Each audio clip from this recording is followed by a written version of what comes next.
see what we got here. I'm on frequency lock, which, oh my god, I just cracked that damn thing. That sounded really loud. This poor microphone. So I'm in memory mode on this radio, which locks it into the synthesizer. So I gotta go back over to VFO, and I can tune.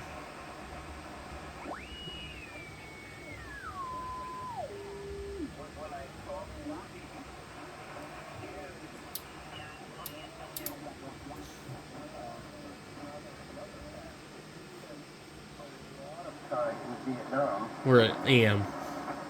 And this year was the first year of the past 20 years, I think, if not longer, that I didn't have to cut a check.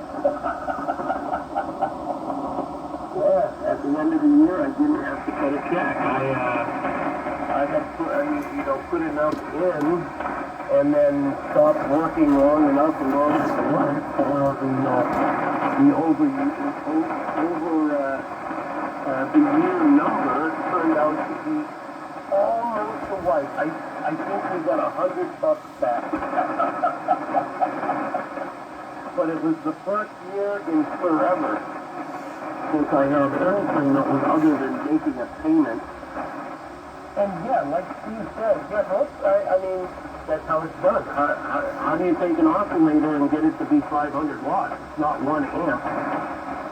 It's certainly not 1 amp. So the only difference is I am, it's 1 watt modulates to 5. That's what it says. But I say consistently I use 4 as the number. And I have a nice broadband amp that I'm building over here. You know the style. It's got the chords and it's using the, just using a little MOSFET thing. It's just a small little broadband amp, but it's good from, 2 megahertz to 54. And it takes 4 watts to make it 100 watts out. So that amp and this core board, and then on top of that, I'm going to take a mini PC and I'm going to stack it all up. There's actually a video on YouTube of a guy who did a very similar thing to what I'm doing. I think it's W4DX or something like that. There's a video where he takes one of these boards and stacks it in with a mini computer. I don't really like how he did it. I like the concept of what he did, but I don't really like how he did it. And everything is all based on sideband.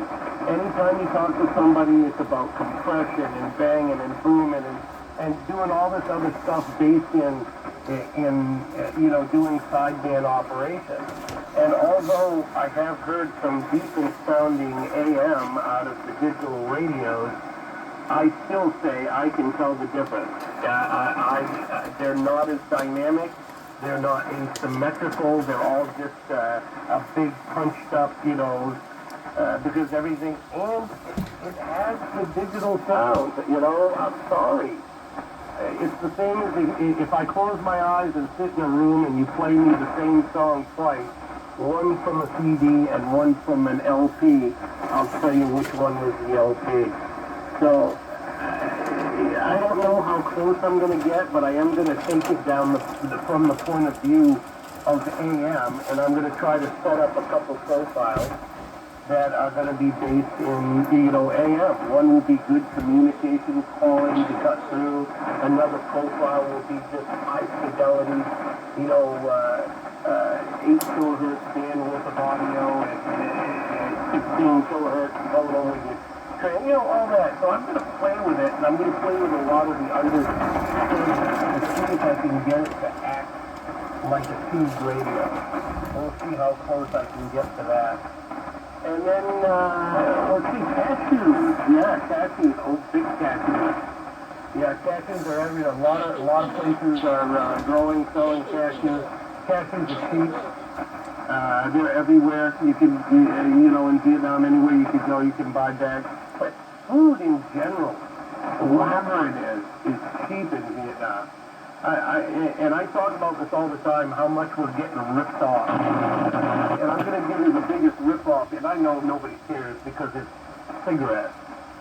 But Marlboro cigarettes leaving America, getting on a plane, flying around the world, flying into Vietnam, they unpack all those Marlboro cigarettes, they divvy them out to all the distribution centers, and then it goes to stores, and then it goes out, then it goes all the way down to the little guy that's sitting in his doorway with a rack sitting next to the door with the cigarettes on it, and I can still walk up to that guy in Vietnam and buy a pack of Marlboro Red for $1.25. But you're telling me how much it actually costs to make a pack of cigarettes, and how much on top of that cost is just taxes and people ripping me off when I was smoking, but I don't smoke anymore. But it's like that for me. I can buy all day long bottles of Heineken over there for 90 cents, and you know, a kilo of clams right off, you know, fresh from the ocean, brought right to the market. Buy it first thing in the morning. A kilo of clams for $1.35 U.S. money. So food is very cheap over there, but it's not uncommon for people to try to bring that stuff back. But the problem is you know how it is with food and things like that. You can't really bring a lot through customs concerning it. But it is a big industry in Vietnam, no doubt about that. And yeah, it's not very good on all the obstacles and everything else that you've had to deal with. But I agree with Bob. Keep it in the fun zone, man. You know, don't get too caught up in all that.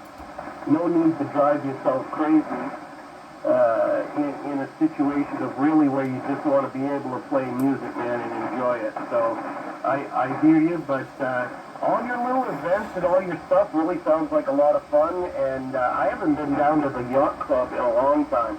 I used to go there quite a bit. I have a friend who's a member there, I think, probably still is, but I haven't seen him in quite some time, so I'm not sure, but I would suspect that he still is. So in any case, I'm going to make this my last one also, but I will listen through. And it's been a pleasure talking with everybody tonight. So let me send it to John, and we'll keep this thing going. JUS with the round table after the Wednesday night AMI. This is 236I on 73 guys I'll listen to.